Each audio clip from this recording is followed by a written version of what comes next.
Olá a todos os alunos da disciplina de Projeto de Banco de Dados. Meu nome é Fábio Viegas e hoje eu vou falar para vocês um pouquinho do banco de dados chave-valor. O interessante desse banco de dados é que ele não é um banco de dados muito difícil de se entender, além de ser um banco de dados onde você consegue armazenar vários tipos diferentes de informação. É um banco de dados em que você não tem frescurinha dos outros bancos de dados, é como se fosse o Python dos bancos de dados.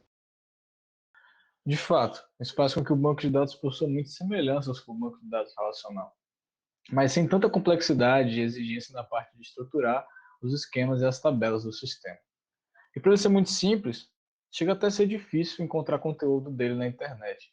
Então vamos dar nossa colaboração aqui da maneira possível. Eu sou Gustavo Casais, da disciplina de Projetos de Banco de Dados, a dupla do Fábio Viegas. E eu vou dar uma introdução aos conceitos básicos para que possamos entender melhor o que é esse tal de banco de dados chave-valor. Iniciando a apresentação do nosso trabalho, vamos começar com uma definição breve do banco de dados relacional. Bancos de dados relacionais, aqueles que utilizam a linguagem de pesquisa SQL, são definidos pelo uso fundamental de um esquema bem estruturado. Assim, todo banco é composto por tabelas, campos e relacionamentos bem definidos, onde os dados que preenchem os valores e os índices, que são as linhas e as colunas, compõem a tabela que preenche todo o banco de dados, com as informações bem catalogadas.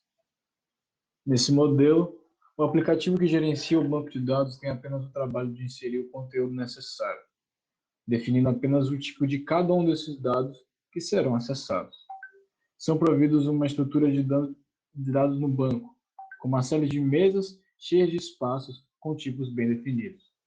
Por isso é mais fácil se aplicar otimizações nesse sistema, de diversas maneiras possíveis, uma vez que dentro do banco tudo é bem estruturado e restritamente tipificado. De qualquer forma, como todo o esquema e a estrutura precisa ser bem definida durante a modelagem do banco de dados, após isso, é quase impossível cogitar uma alteração em qualquer parte de um esquema, uma vez que ele já está pronto, já que isso pode afetar as outras mesas ou tabelas, alterando a forma de como os dados são armazenados nos campos, já que cada um possui um valor tipicamente definido no início da modelagem. E as tabelas podem também não conseguir mais se relacionar da mesma forma, e assim vai comprometer todos os dados já inseridos no banco.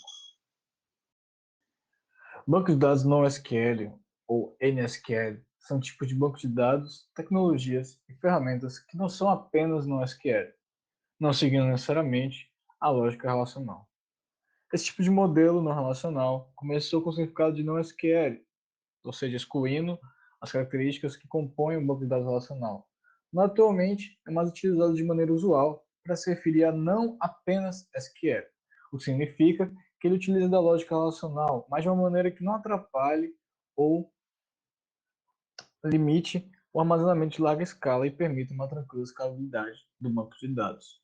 Isso faz com que, por não ser relacional, não haja dependência tão fundamental nos esquemas para o desenvolvimento do software como no banco de dados relacional. Uma vez que os dados ganharam valor econômico e é uma peça fundamental para o desenvolvimento humano nos dias atuais, a necessidade de armazenamento e processamento de dados tem crescido absurdamente. Isso faz com que a tecnologia de banco de dados relacional possa se tornar uma ferramenta limitante ou muitas vezes simplesmente insuficiente. Para isso, as tecnologias NoSQL são mais do que bem-vindas e necessárias nesse cenário, especialmente por conta do Big Data. Então, com isso, surgiram as tecnologias de Key-Value Stores ou Document Stores, os Graphs Databases e outros paradigmas de armazenamento de dados não relacionais que permitem velocidade, flexibilidade e escalabilidade ao armazenar e acessar dados não estruturados.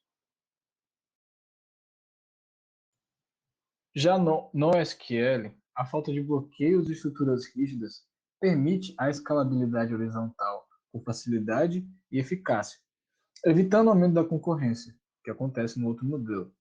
Uma das formas de se alcançar essa escalabilidade horizontal no SQL é por meio do sharding, que é uma técnica que divide os dados de múltiplas tabelas para que eles sejam armazenados ao longo dos nós da rede. Dessa forma, as cadeias de relacionamento são rompidas, e isso vai completamente contra as premissas do banco de dados relacional, que são os relacionamentos bem definidos. Mesmo assim, é possível que seja realizado o shard do banco de dados relacional, de maneira manual, mas é uma tarefa complexa e muito chata de se implementar. Essa falta de segurança e integridade se deve ao fato da consistência dos dados no SQL não ser prioridade e nem sempre ser mantido. Isso acontece uma vez que esse modelo de banco de dados segue o teorema CAP, que se constitui na abordagem de três características fundamentais de uma informação nesse tipo de modelo de banco de dados. Elas são, basicamente, a consistência, a disponibilidade e tolerância a repartições. Esse teorema diz que, em dado momento, só será possível garantir duas dessas três propriedades, que geralmente são as duas últimas que são priorizadas no sistema. Isso vai diretamente contra a respeito das propriedades ACID, que é utilizada no modelo de banco de dados relacional. Então, para os não relacionais, utilizamos a propriedades base, que é basicamente disponível, estado leve, consistência em estado determinado. E é por isso que é necessário elaborar um planejamento para que os sistemas sejam resilientes, a fim de controlar as inconsistências temporárias do NoSQL, para que assim seja obtido seu principal objetivo de priorizar a disponibilidade dos dados.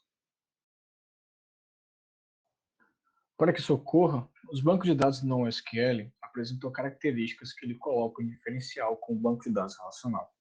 Assim, à medida que o volume de dados cresce, aumenta-se também a necessidade de escalabilidade e melhoria do desempenho.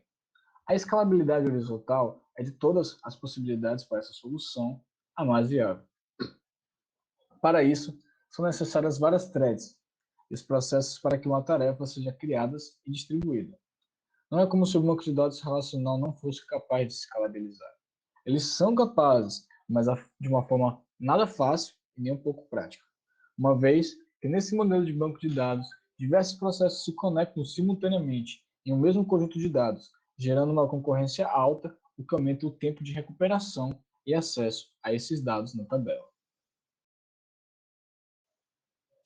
E o banco de dados que se encaixa muito bem com esse padrão de características citado anteriormente é o banco de dados chave-valor.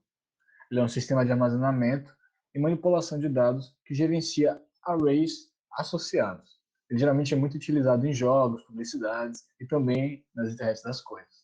Eles são altamente particionais e eles possuem a melhor escalabilidade horizontal, no qual os outros bancos não conseguem alcançar. Ah, eu falei brancos, cara.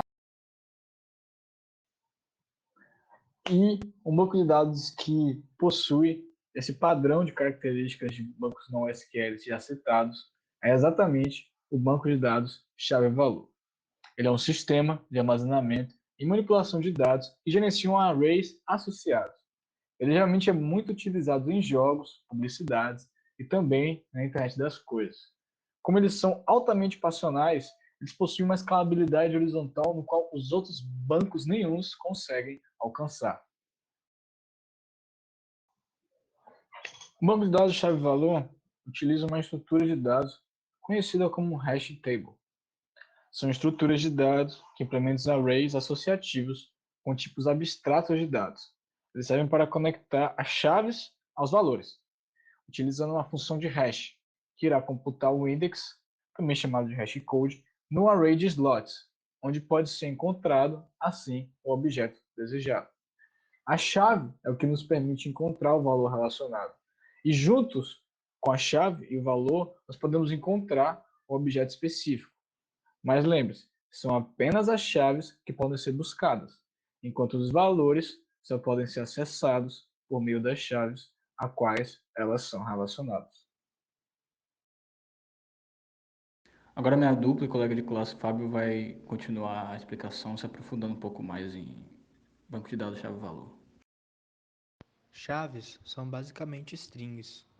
No banco de dados chave-valor, são nomes que funcionam como identificadores para que o programa ou o usuário encontre especificamente alguma informação armazenada. Elas são únicas, para que assim os valores sejam relacionados por meio do hashing a apenas uma única chave. Essas chaves são armazenadas ao longo da hash table, juntamente com os ponteiros que correspondem às informações dos valores relacionados, que podem assumir desde tipos simples, como inteiros, strings, ou caracteres até estruturas complexas, como arrays, listas ou até JSON. Nos sistemas de banco de dados chave-valor, o sistema trata informações como uma única massa de informação, possui diferentes espaços para cada registro, para cada chave. Isso permite flexibilidade e um desenvolvimento mais próximo do conceito de programação orientada a objetos. Neste sistema de banco de dados, valores opcionais não são representados por placeholders ou outros parâmetros, ao contrário dos bancos de dados relacionais, o que permite que o valor use menos memória para o gerenciamento do banco de dados, garantindo uma maior performance em certos tipos de trabalho. E claro, também temos os atributos, que no caso são os valores armazenados no banco de dados. Anteriormente eu falei de hashing. Bom, a ideia do hashing é distribuir as entradas, ou seja, os pares chave-valor, através do array de slots. Dada a chave, o algoritmo computa a index que sugere onde a entrada pode ser encontrada. A função hash deve relacionar cada chave a um valor específico, com cuidado para que a hashtable não gere uma função imperfeita, que pode causar colisões. Colisões acontecem quando uma função hash gera o mesmo index para uma ou mais chaves. Devido a essa distribuição de entradas, o banco de dados chave-valor possui um acesso de memória mais rápido, que pode ser uma vantagem muito importante a se levar em consideração quando for escolher que tipo de banco de dados deve ser implementado no sistema especificado. O banco de dados chave-valor costuma ser utilizado em aplicações que não necessitam de atualizações frequentes ou precisam de suporte para requisições complexas de informações. Servem também para administrar seções muito grandes de informações, usando cachê para acelerar a resposta da aplicação ou armazenando informações únicas para registros específicos. De todos os bancos de dados chave-valor, o exemplo mais popular e acessível é sem dúvidas o Redis. Ele foi desenvolvido por Salvatore Sanfilippo para resolver uma demanda interna de problemas de performance de sua startup. Hoje, o Redis é uma ferramenta open source da licença BSD que possui uma adesão ampla desde o início, sendo utilizado em bancos de dados de aplicações como GitHub, Stack Overflow e até o Snapchat. Ele serve tanto como banco de dados cachê, fila e intermediário de mensagens. O Amazon DynamoDB é um banco de dados não relacional que fornece performance confiável em qualquer escala. O serviço é um banco de dados totalmente gerenciado, que pode operar em várias regiões e com vários mestres para oferecer latências consistentes abaixo de 10 milissegundos. E incorpora recursos de segurança, backup e restauração, além de armazenamento em caixa de memória. No DynamoDB, um item é composto por uma chave primária ou composta e um número flexível de atributos. Não há um limite explícito para o número de atributos associados a um item individual, mas o tamanho agregado de um item, incluindo todos os nomes e os valores de atributo, não pode passar de 400 KB. Uma tabela é um conjunto de itens dados, assim como uma tabela em um banco de dados relacional é um conjunto de filas. Cada tabela pode ter um número infinito de itens de dados.